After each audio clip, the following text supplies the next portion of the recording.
कानपुर में ब्राह्मण समन्वय समिति के तत्वाधान में रविवार को आर्य नगर स्थित परशुराम वाटिका में विशाल विप्र समागम एवं कवि सम्मेलन का आयोजन किया गया। समागम में सवर्ण आयोग बनाने की सरकार से मांग और भगवान परशुराम जन्मोत्सव पर अवकाश घोषित किए जाने का प्रस्ताव पास हुआ। समागम की अध्यक्षता करते हुए ब्राह्मण समन्वय समिति के अध्यक्ष भूपेश अवस्थी ने कहा कि ब्राह्मण की एकजुटता के संबंध में कोई भी भ्रांति नहीं है। ब्राह्मण एकजुट था, एकजुट है और सदैव एकजुट रहेगा। युवाओं का आह्वान करते हुए कहा कि आज के नवयुवा नशे के दुर्व्यसन में संलिप्त होते जा रहे हैं, जिन्हें सही मार्गदर्शन एवं सही दिशा दिखाने की आवश्यकता है। उन्होंने कहा कि ब्राह्मण शस्त्र का ज्ञाता है और वह धर्म और देश रक्षा के लिए शस्त्र उठाने से भी परहेज नहीं करेगा। समन्वय समिति के मुख्य संरक्षक डॉक्टर नरेंद्र द्विवेदी ने भगवान नारायण के छठवें अवतार भगवान परशुराम की जयंती के अवसर पर पुनः अवकाश एवं मानक की भांति छात्रवृत्ति प्राप्ति पूर्ति जारी किए जाने की सरकार से शासनादेश जारी करने की अपील की। वहीं मंच का संचालन करते हुए समन्वय समिति के महामंत्री ओम नारायण त्रिपाठी एवं दिवाकर मिश्र ने कहा कि ब्राह्मण समाज को समाज में संख्या बल के आधार पर प्रतिनिधित्व मिलना चाहिए। वहीं इस कार्यक्रम में संत शिरोमणि परम पूज्य बाल योगी अरुण चैतन्यपुरी महाराज, वीरेंद्र दुबे और डॉक्टर विवेक द्विवेदी भी शामिल रहे। कार्यक्रम में कानपुर बार एसोसिएशन के अध्यक्ष नरेश चंद्र त्रिपाठी भी शामिल हुए। आयोजन में विप्र समागम के बाद देर शाम कवि सम्मेलन हुआ, जिसमें लखनऊ से आई कविता तिवारी ने भ्रष्ट राजनेताओं पर कटाक्ष करते हुए कहा कि यदि औषधि अनुकूल मिले तो सर्प दंश मिट जाता है, दिनकर की किरणों के आगे तिमिर अंश मिट जाता है। कुटिल व्यवस्था से जब प्रतिभाएं अपमानित होती हैं तब चाणक्य शिखा खुलती है, नंदवंश मिट जाता है। बिहार से आए श्रेष्ठ काव्य रचनाकार शंभू शिखर ने मन के विकार दूर करो पुण्य मिलेगा, दीपक की तरह तुम भी जलो पुण्य मिलेगा। कलयुग के चक्रव्यूह में भी फंस के यदि भगवान परशुराम जपो पुण्य मिलेगा सुनाया। कार्यक्रम में दी लॉयर्स एसोसिएशन के महामंत्री पंडित शरद शुक्ला, अध्यक्ष पंडित रविंद्र शर्मा, कानपुर बार एसोसिएशन अध्यक्ष नरेश चंद्र त्रिपाठी, उपाध्यक्ष अनूप शुक्ला, प्रांतीय मीडिया प्रभारी पंडित कमल मिश्र आदि मौजूद रहे। जयंती के मनाने के शुभ अवसर पर हमारा जो कार्यक्रम हुआ विप्र समाज का, सर्व ब्राह्मण सभा का, ये समन्वय समिति का, ये बहुत ही अच्छा रहा। कवियों ने बहुत ही राष्ट्र प्रेम, राष्ट्र भक्ति और ब्राह्मण समाज को जगाने की हुंकार भरी। हम कवियों के भी आभार प्रकट करते हैं और हम आभार प्रकट करते हैं अपने सभी हमारे जो संगठन है हमसे जुड़े हुए 8 संगठनों का, जिन्होंने इसमें भरपूर सहयोग किया, और विप्र समाज का जो हजारों की संख्या में यहाँ इकट्ठा हुआ और आखिरी समय तक बना रहा। मैं पत्रकार बंधुओं को और सभी कर्मचारियों को यहाँ के धन्यवाद प्रदान करता हूँ।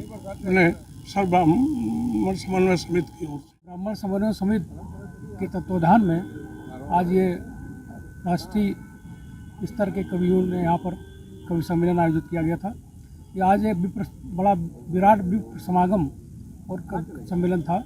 इसमें हम लोगों ने ब्राह्मणों की एकता पर जोर दिया। ब्राह्मण इस देश का अग्रणी है और ब्राह्मण के हाथ में ही पूरे देश की संस्कृति और सांस्कृतिक परंपरा संरक्षित और सुरक्षित है। अगर ब्राह्मण जागेगा तभी देश आगे बढ़ेगा, ऐसा आह्वान आज मंच के माध्यम से किया गया। आज हम लोगों ने एक राजनीतिक प्रस्ताव भी पारित किया है। माननीय मुख्यमंत्री को ज्ञापन इस संदर्भ में भेजा जाएगा। भगवान परशुराम जन्मोत्सव के अवसर पर जो पहले अवकाश घोषित किया जाता था वो बंद कर दिया गया है, वो अवकाश पुनः प्रारंभ किया जाए। उसके साथ ही साथ सवर्ण आयोग, जिस तरह से अन्य जातियों के आयोग हैं, अनुसूचित जाति आयोग है, ओबीसी आयोग है, अल्पसंख्यक आयोग है, उसी प्रकार सवर्ण आयोग का गठन किया जाए, जिससे हम सवर्ण लोगों की, अपने भाइयों की बात सरकार तक पहुंचा सकें और उनकी बात कर सकें। उसके साथ ही साथ छात्रवृत्ति और शुल्क की प्रतिपूर्ति की बात भी रखी गई है, जो पहले की बात मानकों के अनुसार की जाए, ये मांग भी रखी गई है और इसके लिए हम लोग प्रयास करेंगे और इस एकता को हम लोग और आगे बढ़ाएंगे। आज यहाँ पर हजारों की भीड़ में लोग एकत्र थे, जिन लोगों ने कवि सम्मेलन में भागीदारी की। खराब मौसम के बावजूद बहुत सारे लोग यहाँ पर उपस्थित रहे अंत तक। मैं उन सब का बहुत बहुत आभारी हूँ। उन सारे लोगों का बहुत आभारी हूँ जिन लोगों ने इस कार्यक्रम में भागीदारी की और इस कार्यक्रम में हमारे साथ जुड़े रहे। मैं उन सबका भी बहुत आभारी हूँ। हमारे कवि इतनी विपरीत परिस्थितियों में यहाँ पर आए और उन्होंने कविता पाठ किया, मैं उन सबका बहुत बहुत आभारी हूँ। दिल्ली से तो आई थी कविता तिवारी, जिनकी बहुत ही डिमांड रहती है देश के बड़े कवि सम्मेलनों में। और हम लोग पिछले साल भी चाह रहे थे, उनकी तिथि नहीं मिल पाई।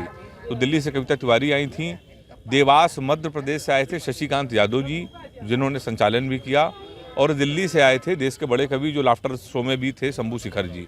मैं तो कानपुर का हूँ, तो मैं कानपुर से, इतने लोग थे हम लोग सारे लोग, और बहुत अच्छा कवि सम्मेलन रहा। तो धारण करना पड़ेगा। मैं 4 पंक्ति पढ़ रहा हूँ, आपने जो इस देश के लिए किया है आपको समर्पित कर रहा हूँ कि जंग घन घोर हुई, आजादी की भोर हुई, राष्ट्रवादी ध्वज लहराया था पटेल ने, जाति पंथ भाषा भेदभाव सब भूल कर एकता का बिगुल बजाया था पटेल ने।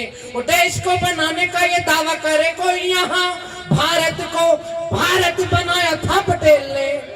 और कुछ उन्मादी आनाकानी करने लगे तो कान को मरोड़ समझाया पटेल ने। कुछ उन्मादी आनाकानी करने लगे तो गांधी के इस देश में भी वो समय अब आ गया है, गोलियों की भाषाओं से बात होनी चाहिए। लाड़ प्यार तो बाजू जता चुके हो इनसे, अब सीधे सीधे साफ साफ बात होनी चाहिए। वो चाणक्य के बेटे हो ये, भूलते हो काहे साथी, चोटी में स्वाभिमान की गठान होनी चाहिए।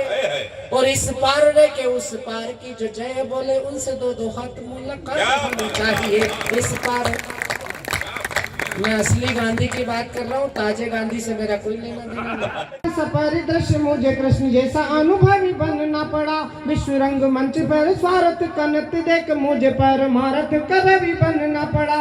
सजाई बलि वेदिका स्वतंत्रता पुजारियों ने, पढ़ा इतिहास तब हवि बनना पड़ा। और वही देश लंगूरों के हाथ लुटने लगा तो लेखनी उठा के मुझे कवि बनना पड़ा। वही देश लंगूरों के हाथ लुटने लगा तो लेखनी उठा के मुझे कवि बनना पड़ा। वही देश लंगूरों के हाथ लूटने लगा तो लेखनी उठा के मुझे कवि बनना पड़ा।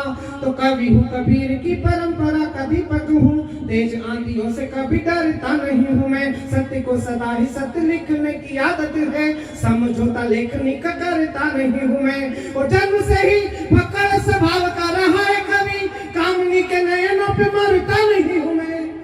और देश की अखंड तस्वीर मेरे मन में है, दूजा और कोई रंग भरता नहीं है। देश की अखंड तस्वीर, आचार संहिता है इसलिए नाम लूंगा नहीं, लेकिन मेरा इशारा समझ जाओ।